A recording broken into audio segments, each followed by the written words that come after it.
आईबाप पोटाला चिमटा घेऊन तुम्हाला पुण्या मुंबईला किंवा स्पर्धा परीक्षा देण्यासाठी वेळ देतात। तुम्ही साहेब व्हा, तुम्ही ती पोस्ट मिळाली पाहिजे ह्या दृष्टिकोनातून विचार करा। विनाकारण काहीतरी डोक्यात घालून तुमचा वेळ निघून जाईल आणि तुम्ही एकदा यजबार झालात तर तुमची बाद झालेली कॅसेट परत कोणच वाजवणार नाही। साहेब व्हा, मग काय असेल ते समोर आलंय, जे मिळालंय ते तुम्ही चेस करा, तुम्हाला ते करावं लागेल। आजपर्यंत MPSC UPSC मधून तरी महाराष्ट्रामध्ये आपल्या हिंदी भाषिक घुसतायत।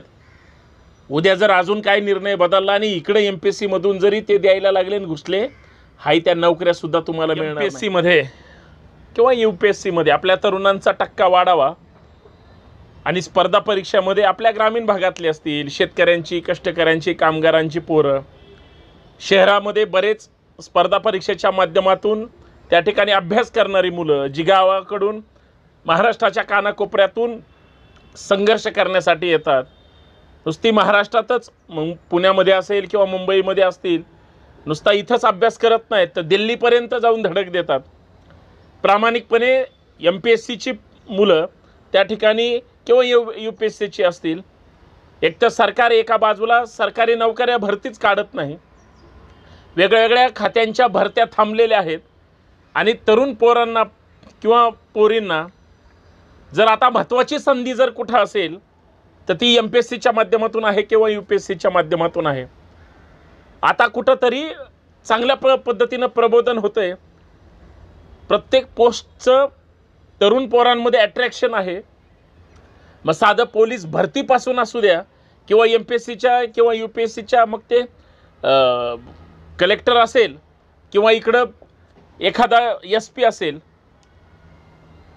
एखादा उपजिल्हाधिकारी असेल किंवा तहसीलदार असेल, कार्यकारी अभियंता असेल, कुठलंही खातं घ्या, मग ते मंत्रालयातलं असो किंवा वेगळ्या वेगळ्या डिपार्टमेंटचे त्या ठिकाणी पद असो, सगळीकडे आता MPSC मधूनच त्या ठिकाणी सिलेक्शन होतं आहे। परंतु सध्या एक वेगळाच वाद, वेगळाच विषय महाराष्ट्राच्या तरुणांसमोर आला। खरं तर तो आजचा आहे का, तर तो 2019-20च्याच त्या ठिकाणी लोकशाही आयोगाने घेतलेला आहे। महाराष्ट्रामध्ये खास करून, इतर राज्याचा आपण चर्चा करण्यापेक्षा महाराष्ट्राबद्दल बोलूयात। महाराष्ट्रामध्ये MPSCच्या माध्यमातून ऑब्जेक्टिव्हमध्ये त्या ठिकाणी सगळ्या विभागाच्या त्या ठिकाणी एक्झाम घेतल्या जातात। UPSCच्या धर्तीवर UPSCमध्ये डिस्क्रिप्टिव्हवर जास्त त्या ठिकाणी भर दिला जातो। परंतु MPSCने निर्णय घेतला की 2023 पासून जी काय ऑब्जेक्टिव्ह एक्झाम घेतल्या जायच्या त्या आता डिस्क्रिप्टिव्ह होणार, म्हणजे तुम्हाला निबंधासारखंच सगळं लिहावं लागणार। आता एक प्रश्न आणि 4 ऑप्शन अजिबात चालणार नाही। खरं तर ग्रामीण भागातल्या पोरांचा बुद्ध्यांक वाढला पाहिजे आणि तो चांगलाच असतो। आणि जेवढी काही अधिकारी झालेली आहेत महाराष्ट्राच्या कानाकोपऱ्यात, माझे बरेच MPSCमध्ये मित्र आहेत, UPSCमध्ये मित्र आहेत, बरेच जण अधिकारी झालेत, आता काही जण प्रयत्नशील आहेत। मध्येच आम्ही PSIच्या सुद्धा मुलींचा एक विषय हाताळला होता, तेव्हा महाराष्ट्रातल्या बऱ्याच MPSCच्या पोरांच्या संपर्कात सुद्धा आलो होतो। आता नवीन महाराष्ट्रामध्ये वाद सुरू झाला आहे की जी आता 2-3 वर्षामध्ये MPSCला ज्यांनी सुरुवात केली आणि त्यांना फर्स्ट अटेम्प्टमध्येच आता ती म्हणजे ती पोस्ट क्रॅक करायचे MPSCच्या माध्यमातून, त्या पोरांचं असं म्हणणं आहे, ज्याचं की पुण्यामध्ये अलका टॉकीजच्या चौकामध्ये MPSCच्या मुलांचं प्रचंड मोठं आंदोलन झालं होतं। बडे बडे नेत्यांनी त्या ठिकाणी उपस्थिती दाखवली होती किंवा मध्यस्थीसुद्धा केली होती। जी आता नवीन पोर आहेत, जी आता त्या MPSCकडे वळत आहेत, त्यांचं असं म्हणणं आहे की MPSCची एक्झाम आमचा हा म्हणजे ठीक आहे, आम्ही 2-3 वर्षापासून MPSC देतो, हा शेवटचाच अटेम्प्ट आहे। त्याच्यामुळं MPSCनं जी दिलेली मुदत होती, कारण 2 वर्षापूर्वीच MPSCनं सांगितलं होतं की तुम्ही 2023मध्ये ज्या कुठल्या एक्झाम होतील त्या ऑब्जेक्टिव्ह नसणार आहेत, त्या डिस्क्रिप्टिव्ह असणार आहेत। अर्थात इथून पुढची MPSC जी असेल ती UPSCच्या धर्तीवर असेल।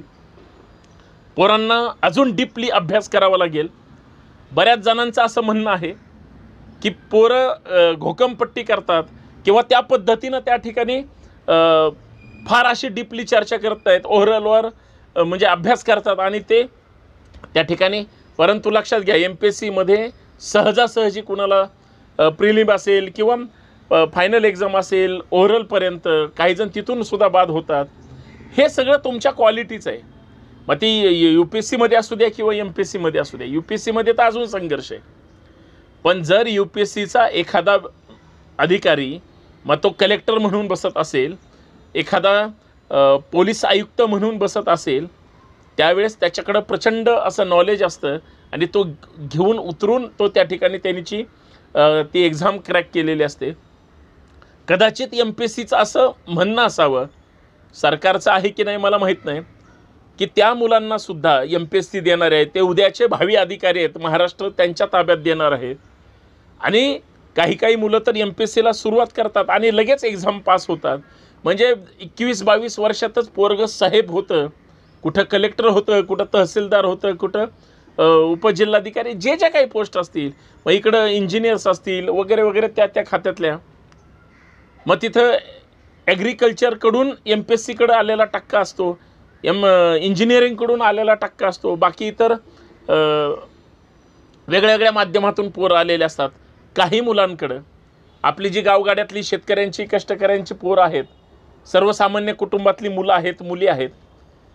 मला असं वाटतं जर आपल्या देशाचं भावी नागरिक व्हायचं असेल, देशाकडून तुम्हाला राज्याकडून फार मोठी तुमच्या कर्तृत्वातून तुमची स्वप्न तुम्हाला पूर्ण करायची असतील तर जे चॅलेंज आहे ते तुम्ही स्वीकारलं पाहिजे. याचा अर्थ MPSC या पोरांवर अन्याय करत असेल तर तो लक्षात घेत असताना पोरांनीसुद्धा काही गोष्टी आपण समजून घेऊन खोलात जाऊन अभ्यास केला पाहिजे. सगळी शेतकऱ्यांचीच पोर आहे, सगळ्यांचा बाप शेतकरी. अदानीचं पोरगं MPSC देणार नाही किंवा अदानीचं पोरगं UPSCकडे वळणार नाही. आपल्याच कुणाच्या तरी गावगाड्यातली पोरच तिथं जाणार आहेत. ती ताकदीची क्वालिटी गेली पाहिजे.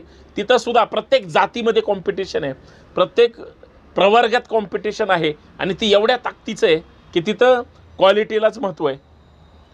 पण आमचा प्रॉब्लेम असा आहे की आम्ही एकमेकाच्या विरोधात भांडत बसतो. मला चर्चा इथंच करायची आहे मित्रांनो. आम्ही चर्चा कुठं करतोय? आम्हाला संधी मिळाली पाहिजे ऑब्जेक्टिव्हची, डिस्क्रिप्टिव्ह दुसऱ्याला मिळू द्या. पण जी पोरं UPSCच्या धर्तीवर MPSCचा अभ्यास करतात आणि ज्यांना सवय दोन्ही अभ्यास करायची, त्यांच्यासाठीच फक्त ते सोयीचं आहे का?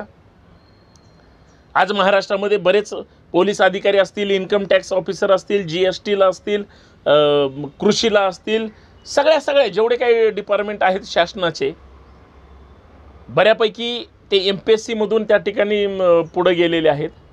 आता ते ऑब्जेक्टिव्हमधले आहेत म्हणून आता त्यांना काहीच येणार नाही किंवा ते साहेब झालेच ना का, ते त्यांना येतच.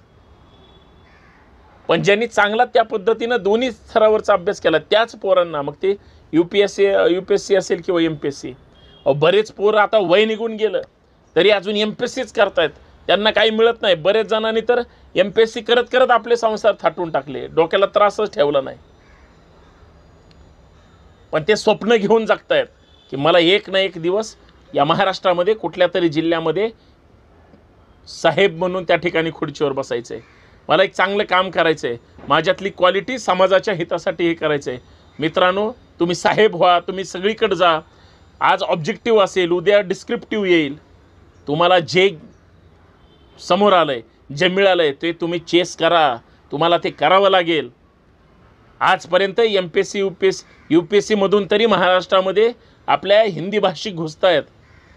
उद्या जर अजून काय निर्णय बदलला आणि इकडे MPSC मधून जरी ते द्यायला लागले आणि घुसले, हाय त्या नोकऱ्यासुद्धा तुम्हाला मिळणार नाहीत. जसं सगळ्या क्षेत्रात आता बाहेरचे घुसलेत, घुसण्याबद्दल आपला विरोध नाहीच, पण आमची पोरं दिसली पाहिजेत, आमची या महाराष्ट्राचे नागरिक दिसले पाहिजेत आणि महाराष्ट्र आपल्याला समृद्ध घडवायचं आहे. विनाकारण काहीतरी वाद घालून, स्वतःचा वेळ घालून नाही त्या गोष्टीसाठी आंदोलन करण्यापेक्षा अभ्यासात एवढं तुम्ही घुसा, एवढं पुस्तक डोक्यात घाला की तुम्हाला काही जरी आलं तरी ते सोडवता आलं पाहिजे. कारण संभाजी ब्रिगेडच्या वतीनं आम्ही पुण्यामध्ये दरवर्षी स्पर्धा परीक्षेमध्ये जे काही उत्तीर्ण झालेले असतात त्यांचा सन्मान करतो आणि अभिमान याचा सुद्धा वाटतो की ही पोरं आमची आहेत. ही आता उद्या आपले साहेब होणार आहेत आणि आपल्याला त्यांच्याकडे काम घेऊन जावं लागेल. त्यावेळेस त्यांनी समाजाकडे चांगल्या नजरेनं लोकांची कामं केली पाहिजेत. तुम्ही जर ठरवलं मित्रांनो, मग तुम्ही मुली असाल किंवा मुलं असाल, चांगलं ताकदीनं जर घासण्याचा प्रयत्न केला, वेळ देण्याचा प्रयत्न केला आणि सगळ्यात महत्त्वाचं UPSC करणारे असतो द्या किंवा MPSCचा टक्का जास्त असतो. आईबाप पोटाला चिमटा घेऊन तुम्हाला पुण्या मुंबईला किंवा स्पर्धा परीक्षा देण्यासाठी वेळ देतात. तुम्ही साहेब व्हा, तुम्ही ती पोस्ट मिळाली पाहिजे ह्या दृष्टिकोनातून विचार करा. विनाकारण काहीतरी डोक्यात घालून तुमचा वेळ निघून जाईल आणि तुम्ही एकदा यजबार झालात तर तुमची बाद झालेली कॅसेट परत कोणच वाजवणार नाही. साहेब व्हा, मग काय असेल ते. आणि त्यावेळेस हा एक संभाजी ब्रिगेडचा कार्यकर्ता म्हणून संतोष शिंदेसुद्धा तुमचं सगळ्यात पहिलं कौतुक करेल. मित्रांनो, आपली पोरं अधिकारी झाली पाहिजेत, साहेब झाली पाहिजेत. माझा एवढेच अपेक्षा आहे. ऑब्जेक्टिव्ह असू द्या किंवा डिस्क्रिप्टिव्ह असू द्या, तुम्ही क्रॅक करा आणि साहेब व्हा, नंतर इतरांना संधी द्या. धन्यवाद. जय जिजाऊ, जय शिवराय.